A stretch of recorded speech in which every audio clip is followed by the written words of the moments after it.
Hello friends, welcome back to law in Telugu video series. ఈరోజు మనం నేర్చుకోబోయేటటువంటి legal expression ఏంటంటే subjected to. Subjected to.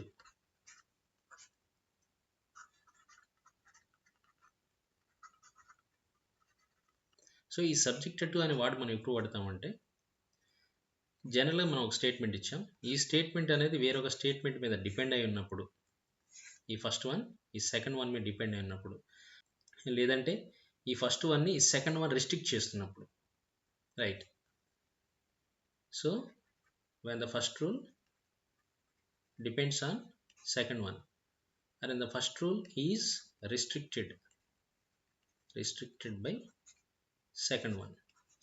ఈ సందర్భాలలో సపోజ్ ఒక అగ్రిమెంట్ ఉంది లేదా ఒక కాంట్రాక్ట్ ఉంది, ఇది చెల్లుబాటు అవుతుంది అని చెప్పాను అనమాట. This one is valid. But ఈ వ్యాలిడ్ దేని మీద డిపెండ్ అయిందంటే ఇక్కడ ఒక కండిషన్ ఉందన్నమాట.